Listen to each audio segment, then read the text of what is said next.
Hi guys! Welcome back to my YouTube channel. This is Cecile.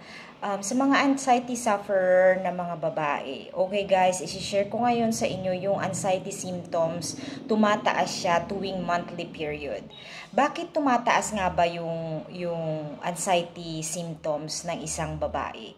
Okay, sa aking karanasan guys, sa tuwing meron akong monthly period or few days or a week before ng regla ko or yung monthly period, nagkakaroon ako ng mga anxiety symptoms.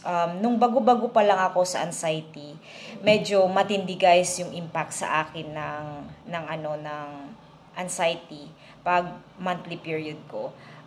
Hanggang ngayon guys, pag monthly period ko, may iba akong mga physical symptoms na nararamdaman, pero na-manage ko na siya kumpara noon.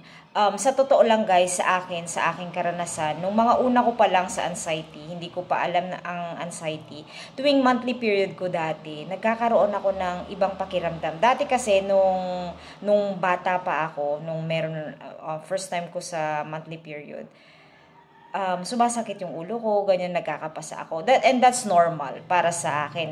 And then I experienced that for very long time nung bata pa ako. Pero nung nagkaroon na ako ng anxiety, iba na yung pakiramdam ko sa tuwing dumarating yung period ko or bago dumating yung period ko guys. Minsan few days before dumating yung period ko, minsan nahihilo ako, minsan nagkakaroon ako ng heart palpitation. Meron akong sumasakit pati likod ko, sumasakit pati yung mga kamay ko, tapos nanghihina ako. So, bakit nga ba naaapektuhan yung monthly period mo pag meron kang anxiety? Sa mga may anxiety guys, kasi nakakaranas tayo ng mga physical symptoms. So, sa tuwing meron tayong monthly period, naaapektuhan yung hormones ng isang babae. So, it's normal para sa isang babae na magkaroon ng hormonal imbalance, magkaroon ng hormonal cycle na magpaparamdam sa'yo may mararamdaman kang kakaiba dahil sa hormone changes ng isang babae.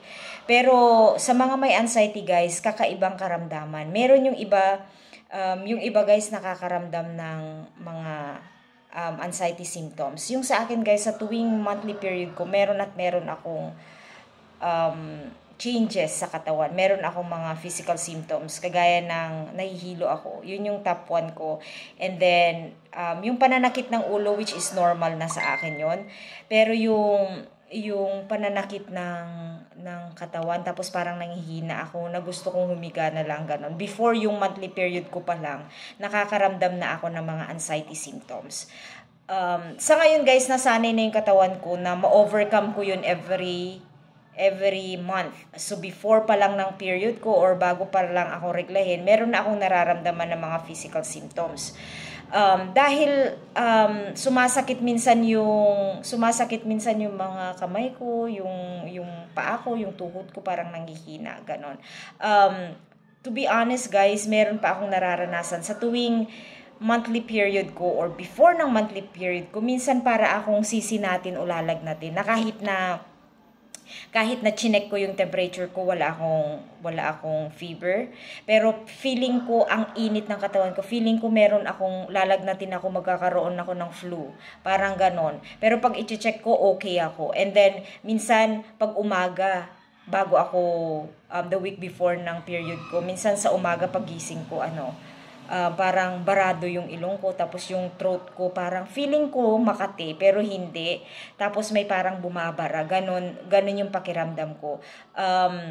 Before yon ng monthly period ko. Pero after na naman ng period, meron akong ibang nararamdaman, kagaya ng parang hinang-hina ako, ganun. Feeling ko yung blood na nirelease ko ng mga few days, feeling ko wala na akong energy. Ganun yung pakiramdam ko guys, simula nung nagkaroon ako ng anxiety. Pero before, nung wala pa akong anxiety, actually feeling ko energetic ako after ng period. Pero opposite siya ngayong may anxiety ako. After ng monthly period ko, feeling ko hinang-hina ako. Ganun yung pakiramdam ko.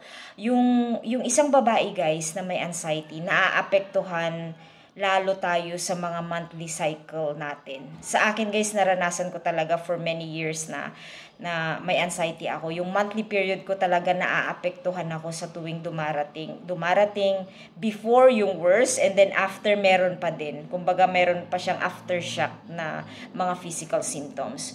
So yun guys, na-overcome ko yun. For many years ko nang nararanasan. Pero nung unang taon ko sa anxiety, nagkakaroon ako ng monthly period. Minsan guys, nag-change yung schedule ko ng monthly schedule ko kasi because of yung anxiety. So, yung hormonal imbalance na tinatawag nila, nagkakaroon ng hormonal imbalance. Kaya guys, ako noon nagpapa-check up ako ng T3, yung thyroid, pinapa-check ko yun. And then yung hormonal imbalance, pinapa-check ko rin sa doctor ko yun.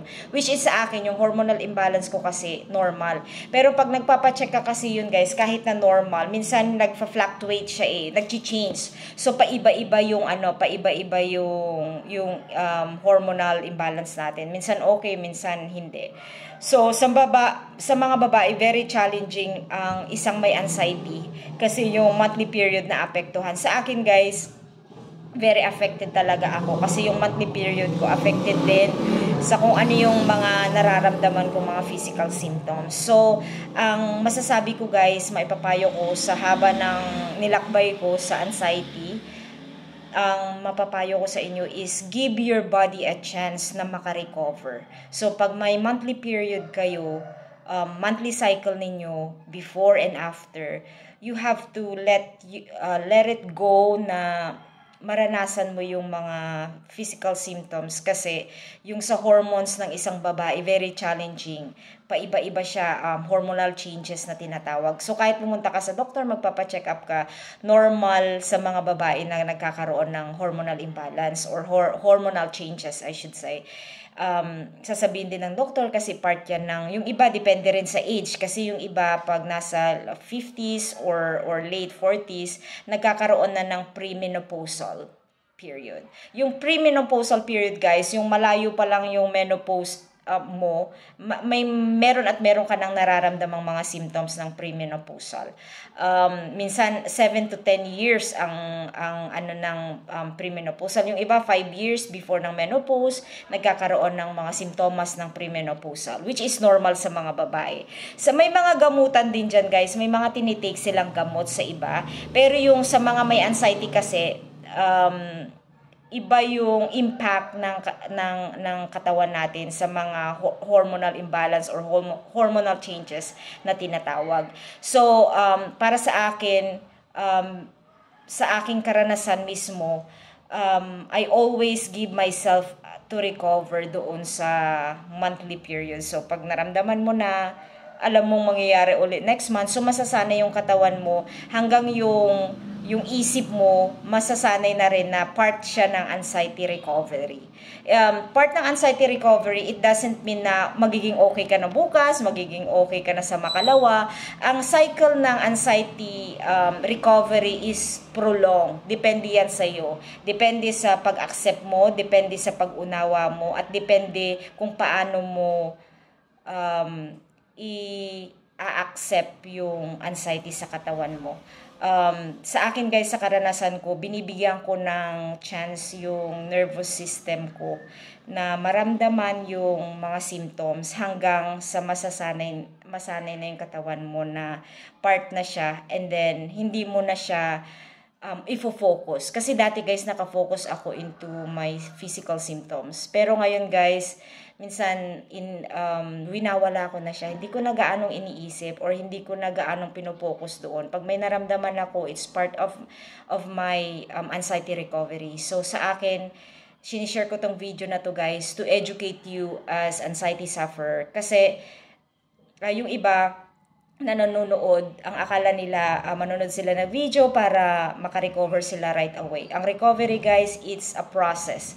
May process yan and depende sa iyo kung paano mo gawin. So, the reason why I make this video is para ma-educate yung mga kababayan natin kung paano makarecover sa anxiety. Recovering is not that just getting yung medical or medicine from the doctor. Hindi lang yon, but it's a part, pero it's also a process sa katawan mo na may anxiety to recover into successful recovery. So, anxiety sufferer, hindi po kayo nag-iisa. Ako po ay nakaranas ng anxiety symptoms ng mahabang panahon. I educate myself and accept and be positive whatever it takes. I hope nakapulot kayo ng aral, guys, and I'll see you on my next video. Bye!